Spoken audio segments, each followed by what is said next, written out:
5 seconds. You, sir, Mr. President, have referred to a number of problems in your address. You have praised some activities of the government, criticized others, and offered advice so that we may function better than we have so far done. We welcome your advice and the advice of others given with good intentions and with a view to improving conditions in the country. Anything that you suggest or your organization suggests will undoubtedly receive our most earnest attention. I am sure that you don't expect me to deal with the various matters you have discussed. Perhaps it would be more suitable to the occasion if I spoke to you about certain matters of basic importance, for we have to be clear in our minds about our basic social objectives.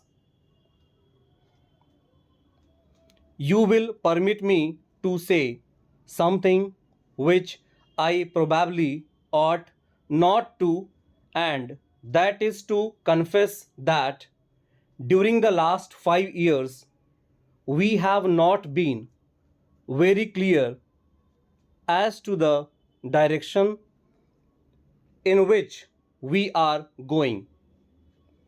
In the immediate present, we might realize the importance of a particular step in the broader aspects of policy. Nevertheless, there is a big gulf between the immediate present and future, about which, in these changing circumstances, there is a great deal of difference of opinion in the country among those who have given thought to it. The fact is that vast new social forces are at work all over the world as a result of various developments, but mainly because of tremendous technological and political changes. In India and Asia, large numbers of people have become politically conscious and refuse to submit as they did in the past. Tremendous social conflicts are taking place, and they sometimes lead to international conflicts. The great nations of the world are following economic policies that differ widely from one another. We may have a certain theoretical approach to problems, but that does little good unless it is related to the practical aspects of reality.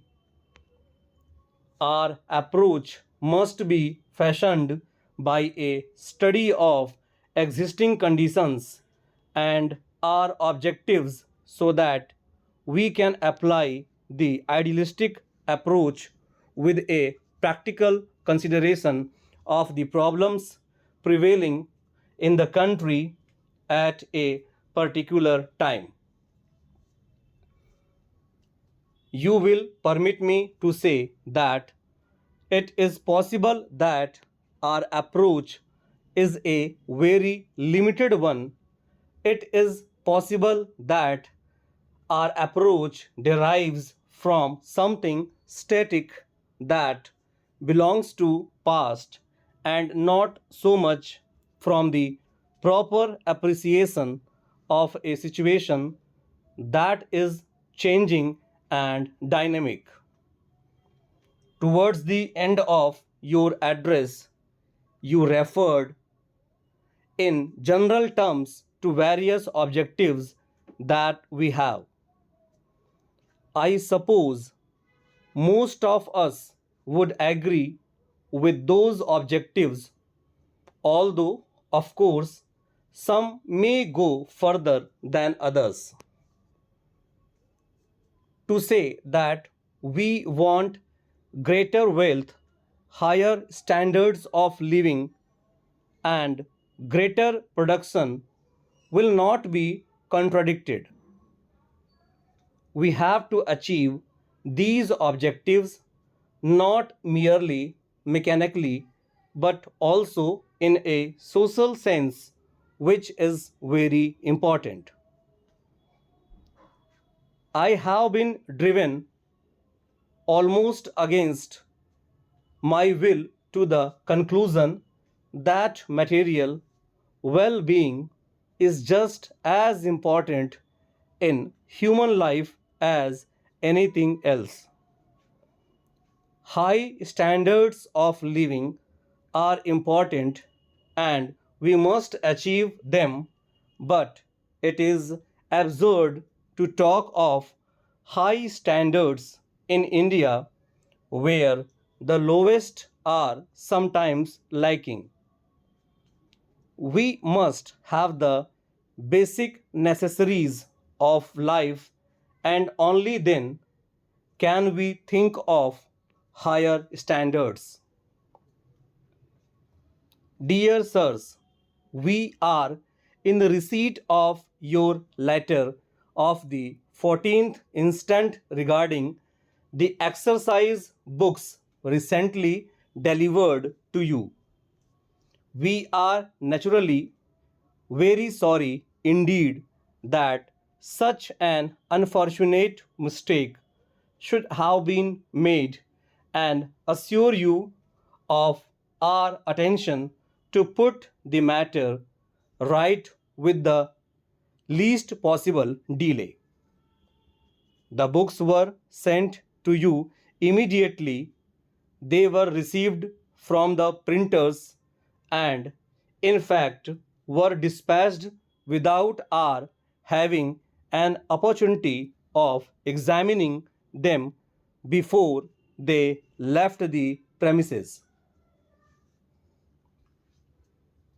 We note that you have returned the consignment to us, and on receipt, we will ask the printers to replace the present covers with new ones which will correspond with the ruling inside.